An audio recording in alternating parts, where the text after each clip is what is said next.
What is going on, guys? Jack here, and welcome back to episode number 18 of Park to Prem here with Nottingham Forest. My word, since you were last here, things have all gone horribly wrong, everyone. The fact that Samake is now our top goal scorer might indicate to you that things aren't going plain sailing, but if there's a silver lining to take, and we might as well start with it, it's the fact that Wilson Samake is still scoring goals for us. 12 in the league, 4 assists as well, 3 in the cup, and well, as you might have already caught, today's game is going to be in the cup. It is the FA Cup quarter-finals against Chelsea, a competition that I would like to win, and a competition that might offer us a way into Europe, because at the moment we don't look like we're going to do it from our league form. Right now we sit down in 8th. It's been a miserable few months, of course. Steve Secker went to the African Cup of Nations. He was a miss. Finn Amlo also got injured. So, yeah, we were without our 2 star players at the same time, and their kind of absences overlapped. Even when one of them's been fit, it's not really been plain sailing. But the good news is we have won our most recent game and things are looking rather rosy. So let's talk about these results, then we're going to have a look at the youth intake, and we've got a few late deadline day signings to cover as well. So yeah, plenty of stuff here. Anyway, last episode we took on West Ham. We lost that game 3-1. It was a bit of a consolation for Samake at the end. We bounced back immediately. A 2-1 win against a Tottenham team who are massively struggling down in kind of the lower half of the league. We came back from behind in this game, Grimes and Amlo with the goals, and we got a second win in a row, a second 2-1 result against Everton. This was in the FA Cup 4th round. Regina getting a rare goal. I feel like the right back has been good for us. I do worry about his lack of defensive ability, but he's got 7 assists from right back, so I can't kind of slate him too hard, the 20-year-old. He's looked good. What I would say is he's not quite developed as much as I hoped he might since joining the club. I thought there was going to be loads of growth, and to be fair, there's a little bit of growth here and there, but really, I was hoping that defensively he was going to massively excel in his game. That said, he's still 20, so there's years left for Roger. We're going to keep showing him the faith. He's still got that potential to fulfill. Anyway, following on from that game against Everton, we had a tricky couple of games that I kind of went into not really expecting results. Of course, 2 games we did in live comms earlier on this season. The first was against Liverpool, and well, we couldn't repeat the previous result. We couldn't repeat the 5-3 win that we had at home. Away from home, they were just the better team. João Felix scored 1, and then Douglas Willian with an absolute banger into the top corner got Liverpool a 2-0 win. And, well, as for the United game, it was a repeat of history. It was the same result as when we played them earlier on in this year. Rashford got them off to the perfect start. Samake did get us a goal back before half-time. And when Bruno Fernandes was sent off with just 18 minutes left, I thought there was hope. I thought that was our game for the taking. We went and gave away a penalty. Greenwood scored it. 2-1, it finished. A missed opportunity for sure. And I feel like if you were going to entitle this run of results anything, a missed opportunity is pretty fitting. Following on from that game against United, I knew that we needed to bounce back. Taking on Bournemouth, who were promoted with us last year, we took the lead. Then 1 minute later, Harry Wilson scored for them. And it didn't get any better against Brighton, losing 1-0 in this one. We have been struggling for goals, to be frank, but I guess that's what happens when your best attackers are away.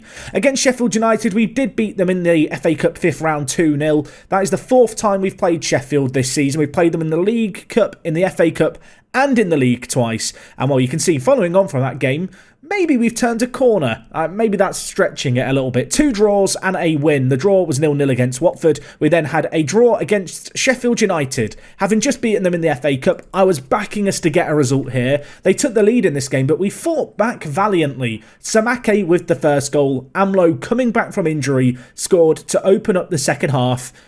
And it stayed 2-1 for a very long time.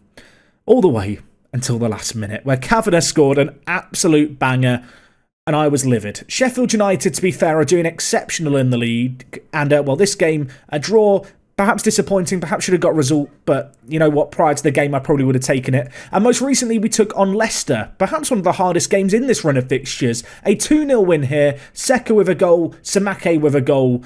They're back, and hopefully our form is going to be back with Seca and Amlo back in the team. It certainly feels that way. So yeah, a real mixed bag of results. We've lost a couple of key players. We're a team that don't have the biggest kind of squad depth in the world by any means. And as a result of that kind of very indifferent form, I suppose, we're in 8th. We do have a game in hand. If we win that game in hand, we could go as high as 5th. So it's still all there to be played for. But obviously right now, the FA Cup is going to provide a little bit of a distraction. What I would say is Sheffield United, Leicester and Leeds are all doing really well this year. These are not teams that have kind of established themselves as top Premier League clubs. I mean, maybe for Sheffield United, they're the exception. They finished 8th last season. Obviously, 4th for them would be huge. Leicester, by comparison, last season they finished 11th. They're now 5th.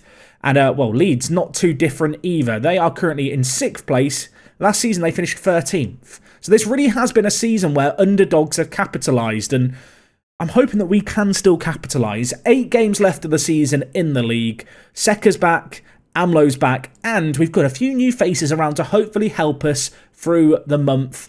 And, I was going to say the month of March, but no, the rest of the season, really, not just March. Let's talk about the additions to the team, shall we? And it's one player, it's Marcelo, who we've signed from Vitória, the Portuguese team, where we've already signed players from before. You may remember, if we just have a quick peek at him, Luis Navio also came from Vitória. In this instance, though, Marcelo is a Brazilian forward, can play out on the left, which I quite like. He can slot in as an inside forward, which of course was a role that we discussed last episode as maybe not having an obvious player to turn to. But he's also a really good plan B striker. He's big, he's bulky, similar physique really to Amlo in terms of size, not perhaps quite as athletic, but at 19 years old, a hell of a lot of potential, left-footed.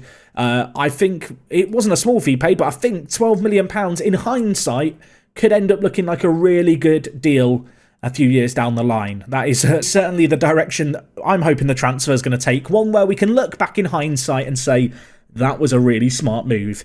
Anyway, we have had our youth intake not that long ago at all. If I just show you the youth candidates that we've not signed up, here they are. In terms of the ones we have signed up, there's actually some okay players in here. No one who's going to waltz into the first team overnight, but a few players with a bit of potential. Perhaps the best of them all is Giovanni Amoroso. What a name that is. He is an Italian stallion between the sticks. A really good goalkeeper. He's got good jumping reach, decent aerial ability. Perhaps needs to improve in a few aspects of his game. His distribution is certainly lacking. But at 15 years old, he's a player with absolutely tons of potential. Hopefully he's going to be able to fulfill it. And a player with an absolutely fantastic name, Tunde Friday. This guy, 15 years old, can play right attacking mid. Loads of potential. Current ability may be lacking a little, but he's a super consistent performer with lots of room to grow. So we will wait with bated breath. He is the kind of player who I'm hoping is going to just develop over the next few years superbly. Whether or not that's exactly how it plays out, I suppose we will have to wait and see. Anyway, I talked about kind of the absences of Amlo and Seka. It's great to have them both in the team today, although that said, Seka is looking very tired. He's going to be playing this game against Chelsea only on good condition, but I think it's a chance that's worth taking. You can see, just looking at the goal scorers, Amlo and Seka are now behind Samake in the goal scoring charts, which is just a testament to the fact that Samake has actually stepped up. In a bizarre kind of situation, despite our awful run of form, Samake's probably been the best player. Sadly, he can be the best player all he wants, but the best player in a bad team is still not particularly great, nothing worth singing home and dancing about. But what I would say is the goals are flowing when everyone's fit. When the players are there, we're good. I think over the last month or so, we've struggled because we've lost our key players. You know, the reality is I can't find a player as good as Steve Seka. They don't exist. They don't grow on trees, especially for teams like Nottingham Forest. The fact that we have him is obviously incredible. We just have to take the good with the bad. You know, we have to expect that the African Cup of Nations is going to come up and it's going to steal him away. I guess the main concern for us is let's make sure that he doesn't get injured, keep him fit, and when he is fit, hopefully we're going to be able to capitalise on things. Defensively, the average ratings had dropped a little, but what I would say is in recent weeks they have started to improve again. It's impossible to ignore the fact that, you know, games like Liverpool, Manchester United, even to an extent the Sheffield United and Leicester games, they're always going to be hard games. They are teams who are above us in the league. You know, that's not an easy run of games we've come through, but obviously it's difficult to ignore this run of form and how average it's been considering how well we were doing earlier on in the year. I had expected maybe it's to fall off the boil a little bit, but we're still in there with a chance, and I'm hoping now that, we've got through the harder games. In these somewhat easier games, we're going to start to string together some results. And of course, the FA Cup's a nice little distraction at the end of the day, and well, that's what we're going to get into today. Away from home against Chelsea, it's never going to be easy, but we're going to go in with a full-strength team. Look at all the lovely links we've got between the players. Worth noting, I am continuing now to play Stokes in goal. Molineux, I've said, sorry, mate, you did okay, but you are just a cup goalkeeper now. He's not taking his demotion in squad status very well. I think longer term, I will look for a new goalkeeper. I did even have a little peek for one in January, but there just wasn't really an obvious candidate for, a mid-season goalkeeping addition. There were one or two players that I picked up and eyed up, but the teams they were playing for don't want to sell them because, why would you want to sell your starting goalkeeper in January? It makes absolutely no sense. Either way, our form, I think, makes some sense. Hopefully, it's going to continue on an upwards trend and we can get a result here. But this is going to be difficult. We've had a few upsets this year. When we played Chelsea in the league, we've only played them once so far. It finished 3-3. So I'm hoping for a barnstormer of a game today. An entertaining match where hopefully we are going to come out on top. That is the dream. That is my hopes, dreams and aspirations for this match. And while we're 20 minutes gone, they've not had a shot on target, which I think I should probably be quite happy with. If I'm not mistaken, Forest haven't won a FA Cup. This is like the one trophy they've not really won in England. So with that in mind, it'd be quite nice to win it this year. We're in the quarterfinals. Although I wasn't really, looking at this season as a season for cup success, I think once you reach the quarterfinals, once you reach around where like the word finals is in it, like quarterfinals, you start to take it seriously. Anyway, let's hope our players are taking it seriously as the ball's whipped to Seka. On the volley, hits it over. Malang Sarr this year at left-back has been, I want to say, a little bit of a revelation. Came in as a centre-back, but this year he's found a role in the team. I wasn't sure how he was going to do in it. It was a bit of a risk. There were a few examples of that going into this season where I was starting players in areas they hadn't really played before. A bit like Brewster at left attacking mid. In that instance, Brewster's just not been good enough. Similar story with Alex Mighton. It's made the rotation tough. But actually, Malang Sarr has been really, really solid for us this year. He's definitely a player I can't really criticise. Anyway, Regina, big interception by him. Amlo, obviously, our towering forward, able to win the header. But unfortunately, no one in company with him to help him deal with it. As well, we press high up the pitch, trying to force a turnover of possession. Regina dispossessed there by Nathan Bernardo. Do not let him get the ball into the box. Chilwell to Mount, to Milson, to Ruiz. It's knocked around nicely. Okay, that's just a really good goal, innit? That's just a really good goal. I can't even be annoyed. Chelsea are third in the Premier League, by the way, so they found their form. Obviously, for a long time, it was Man City and United at the top.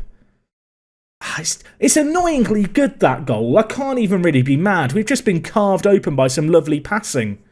It's just a shame because we started the game pretty well, but didn't get a goal whilst we were on top. That is Chelsea's first shot on target of the game. To be fair to them, it's way better than any chance we've been able to kind of create. And at half-time, it's 1-0. Boys, I'm not happy. I'm just wondering if I want to change anything. I don't know if I do. I feel like we stick with the team that we've got. I do care about this competition. I know that sounds a bit odd. As I said, we've got to a round where it says the word finals in it. And also, if I'm not mistaken, Manchester United and Manchester City are both knocked out. So it feels like it's there for the taking. That said, I think Liverpool might still be in it. But, the biggest of the big dogs, they're not around. This is a golden opportunity. I say all of this. We're a goal down, everyone. As things stand, we are crashing out. So the players need to realise that this is the big opportunity for us to get some silverware. Hopefully step up their performance. Chilwell. Over to Reece James. I'm impressed by the amount of real Chelsea players still in the starting 11 9 years into the save game. It's pretty impressive, to be fair. Anyway, Reece James with it. Whips it in. Smith's there again. Who is this Connor Smith geezer? Who is he? He must be some... I don't actually know. In my head, I'm imagining he's that really overpowered English regen striker that exists in every single save game. Damani Grimes goes up with him and just can't win the header. Damani, are you okay, mate? Is he bullying you? Let's have a look at him. I'm Smith, how good are you, mate? I feel a bit sick. I feel a bit sick. Right, he's good at... Right, we don't have players that good. We don't have players that good, everyone. Like Seka's good. Amlo maybe one day will be that good, but not today. Given our current situation, I'm almost wondering if it's a chance to bring in a few players now and just see if we can make some miracle comeback. Seka's not been very good. Given the fact he's struggling with his fitness, I'm not going to risk him in this game here. We'll bring in Alex Myton out on the right wing. He's not done a great deal for us this year so far. Elsewhere, we're gonna commit some men up the pitch. Unfortunately, Malang Sarr can't play left wing back. But we can improvise. We can make something work on the fly. I want to believe. This looks nice, doesn't it? Let's go a bit more direct, bit higher tempo, less of slowing down the play. Let's just try and puncture a hole down the middle, shall we? How hard can it be? They're only third in the league, right? We'll confirm those changes. Hopefully they don't score before our changes happen. That would be upsetting.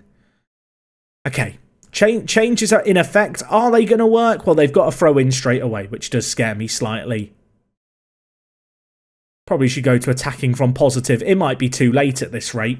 We'll let this highlight play out, but it feels like this is one of those games where I'm now going to go on the attack and they're just going to score a load against us. You know, we're going to roll the dice and it's just not going to work. We had chances. As I said, early on in the game we were on top. Connor Smith's got a hat-trick. It's just not fun. It's a perfect hat. He scored with his header, well, with his head, his right foot and his left foot. I just feel a bit upset, everyone. He's overpowered. Nerf him. Football Manager, please. Oh, dear. I think the game's gone, everyone. I want to believe. I thought after our recent uptick in form, maybe this was a game where the fruits of our labours were going to be felt. No, our fruit has fallen on the floor. It's rotting on the ground. It's a disaster. Sarr whips it in. Amlo heads over. We have had chances in this game as well. We've just not been able to hit the target. And they've just taken every chance that's come their way. Anyway, Sarr, forward to Dr. Medj. It falls to Alex Myton from the throw-in. We'll take that. 20 minutes for 2 goals? Let's go on attacking. Go on, let's go for it. If we're going to lose swinging, you know? I'm not here to go 3-0 down, to be, just blocking every punch. No, we're going to punch back. If we get another, I start to believe. Which is, hope's a dangerous thing, everyone. Oh my word. That tackle Doe. I shouldn't be allowed to do stuff. Oh no, but the striker was called Doe, everyone, if you're wondering why I'm laughing to myself. That tackle Doe. It's not funnier when I explain it, is it? Oh dear, this reminds me of the West Ham United game. Come on, someone do something. Regina to Dr. Medj. Give it to Amlo. Right, Amlo, you're on your own here, mate, but there Smith's done stuff on his own. Can you do stuff on your own? No, is the answer.